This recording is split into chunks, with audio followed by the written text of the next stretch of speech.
Muchas gracias por seguir con nosotros. Estamos en su programa Sigue en Contexto con el tema de Porfirio Díaz. Y la primera pregunta, bueno, realmente fue la 2, es ¿por qué están fuera de nuestro país los restos?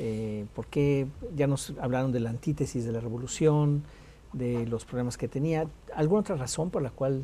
Bueno, yo diría, bueno, yo coincidiría con Isidro, es la antítesis al modelo que se instauró con la revolución y que de ahí, a partir de ahí, todos queremos un poco presentarnos como o se quiso presentar al país como un país que sí, a diferencia de Porfirio Díaz, se integraron a las diferentes clases sociales, mientras que en ese periodo se las excluyó, campesinos y demás.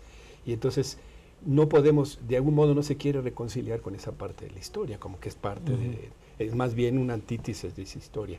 Y yo creo que tiene que ver también con una especie de inercia. Es decir, no ha habido una demanda real, concreta de nadie, de decir que lo traigan y ahora creo que bueno que hay esta. No sé si en el pasado, creo que también en el pasado, pero no había habido una petición pero más por formal. parte de la familia. Más de la familia, pero no una petición formal. Tal vez eso ya signifique que hay un avance en que por primera vez se está tratando de pensar, vamos a reconciliarnos con esa situación. Ahora, sí. Pero no, termina, perdón. No, entonces yo sí creo que tiene mucho que ver con que es parte de lo que quisimos dejar atrás. Se critica mucho al país de que ha avanzado mucho en una apertura económica, el neoliberalismo y demás, que se abandonó el nacionalismo revolucionario. Entonces yo creo que habría sectores dentro del gobierno que no querrían dar, siento yo que habría resistencia en la medida en que dijeran, bueno, es como ya reconocer abiertamente que ya abandonamos ese periodo de la historia. Sí. Y entonces estamos otra vez porque hay partidos, incluso hay líderes mexicanos que dicen que es lo mismo este modelo que el porfiriato, sí, se acuerdan, ¿no? Sí, Nos comparan. Entonces, pues esto sería como casi darle cabida a estas denuncias. Institucionalizar institucionalizar ese abandono del nacionalismo revolucionario. Yo creo que un poco como el petróleo. El petróleo era el signo, era el ícono de mantener el control del petróleo, era la soberanía. Bueno, ahora ya ves que la gran crítica ha sido que se abandonó finalmente. Y que volvemos a modelo porfirista. Y entonces ahora Porfirio Díaz sería como volver el referente. El referente sería, ya ven, es lo que yo les dije, que ya definitivamente abandonamos ese periodo histórico. Creo yo que por ahí vendría un poco una potencial resistencia. Ajá. Pero digamos, hay una leyenda que alguien pudiera caracterizar como negra de Porfirio Díaz, en términos sociales, en términos de persecuciones, las matanzas de Río Blanco y de Cananea, o que si la policía rural, ¿no? Que mátelos en caliente, decías, o también la venta de tierras, sobre todo en el norte del país, que según esto fueron acaparadas, y que eso dio lugar a grandes latifundios, y que Porfirio Díaz estuvo metido en el ajo. La entrega de los recursos naturales a los extranjeros a través de, digamos, minería, etcétera. Ese tipo de cuestiones, digamos, han sido reforzadas por esta idea de que contra eso hay que luchar, ¿no? Contra eso fue la revolución. La revolución se definió en contra de eso. Exactamente. Eso, bueno, habría que ver si, bueno, la historiografía reciente ha estado cuestionando muchas de estas cosas en cuanto a su veracidad, o por lo menos su grado de veracidad, ¿no? Por no decir que de plano es una mentira, pero sí, por lo menos, bueno, sí, pero no tanto, ha matizado. Esta leyenda negra o seminegra que ha venido bajo una cierta revisión desde Cosío Villegas, ¿no? Ya tiene muchos años, en aquellos libros del Colegio de México, ¿no? Que sacó.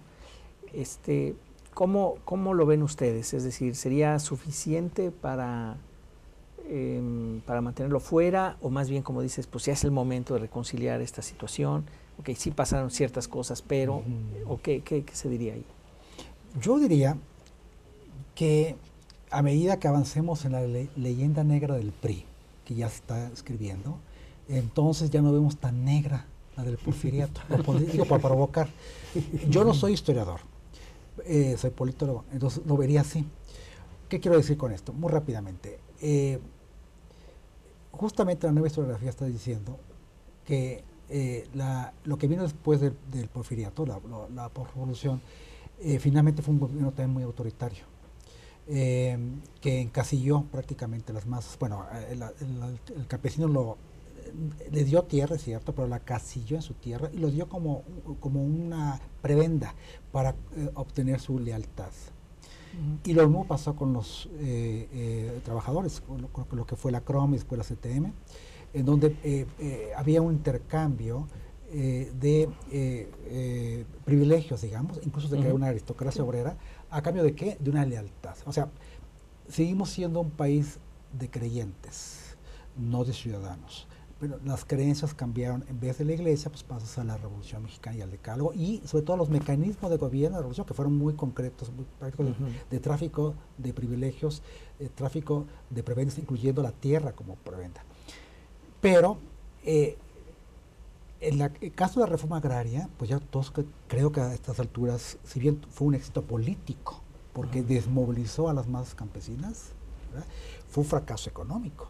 Pues el mejor ejemplo estamos viendo como incluso Salinas suprime el ejido, que fue justamente uno de los grandes logros de la revolución y que se contraponía justamente al porfiriato, al liberalismo, que es de Juárez. Todas las leyes de deslinde vienen desde Juárez, y la desincorporación de las corporaciones de indígenas viene de Juárez, que es lo que genera justamente el latifundio, y el ejido es la respuesta. Eso también ya quebró. Entonces vemos cómo hay un fracaso también de estos dispositivos. Y por último, que pues Vargas Llosa exageró, estoy de acuerdo, pero nos puso que éramos la dictadura perfecta. O sea que la de Porfirio Díaz era imperfecta, claro, porque tenía sus enemigos.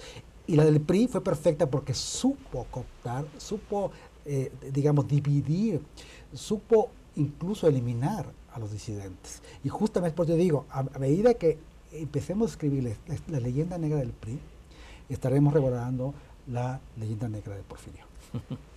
Lo que comentas es que su papel en la historia mexicana es relativa, depende con quién lo compares, ¿no? Ciertamente, un referente a través del cual se puede analizar el gobierno del presidente Díaz es el proceso para conducir a México hacia un país con mejores índices de gobernabilidad. O sea, veníamos de un momentum histórico muy complicado, con intervenciones extranjeras, con división entre liberales y conservadores, y Díaz lo que hizo fue, con un alto costo político y social, ciertamente, intentar conducir al país por las sendas de la gobernabilidad, de la modernidad, y eso ciertamente tiene un costo social.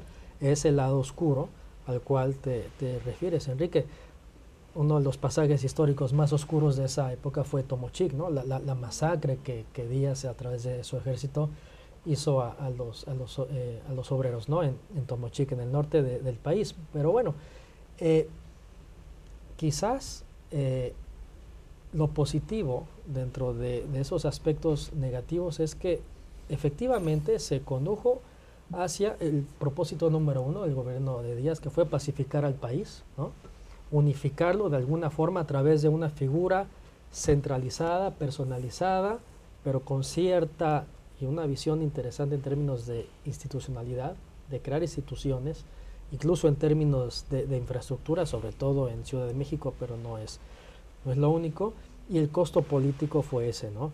Ahora, preguntabas si vale la pena traerlo. Bueno, la política exterior es básicamente el México de consumo interno. Cito al profesor Rafael Velázquez Flores en ese sentido. Entonces, con ese lado oscuro del presidente Díaz, ejercer una acción de política exterior que en el contexto actual, ¿no?, de crisis de instituciones, de credibilidad en el gobierno, me parece que no sería prioritario, ¿no? Si yo fuera gobernante lo vería de esa forma, hacer las gestiones para que viniesen los restos del presidente Díaz.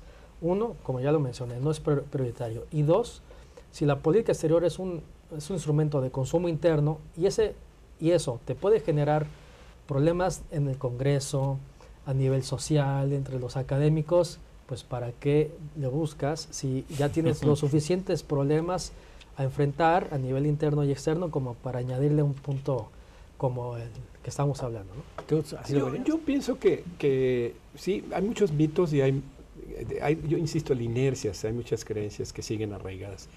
Pero también es cierto que hemos estado recibiendo últimamente sorpresas. Sí, acabo de mencionar lo del petróleo, lo de las acciones para la paz, que México nunca intervenía y nadie, de hecho, se planteó en el gobierno del presidente Fox, en el gobierno de Calderón, esto de participar en acciones para promover la en paz. Naciones Unidas, ¿no? En Naciones Unidas.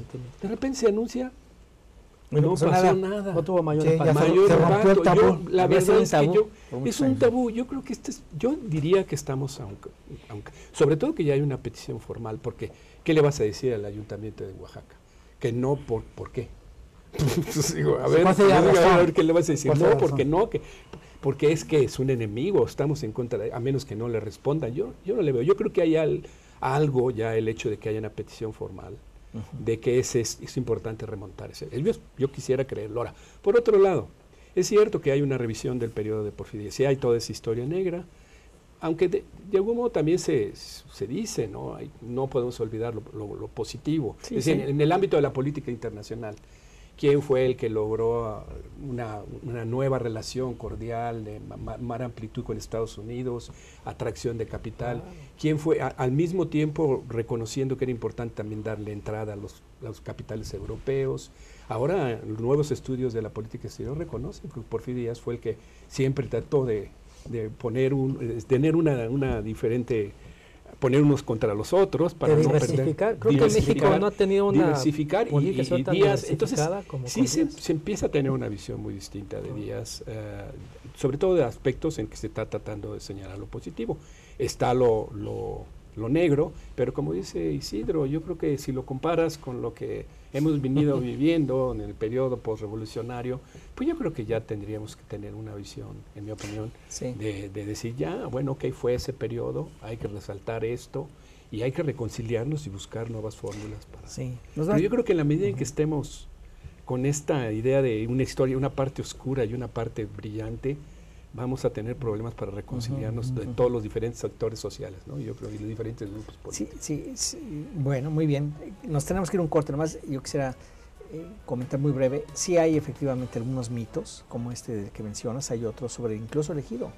Porfirio Díaz regresó elegido en 1901, antes de la Revolución, y cosas de ese estilo, ¿no? Entonces, sí hay muchos mitos, pero como quiera, es otro tipo de problema, quizás lo que está detrás. Si les parece, regresemos, vamos a un corte, volvemos en un momento, estamos con ustedes en Sensei en Contexto, para ver si traemos a Porfirio Díaz de regreso o no. Volvemos.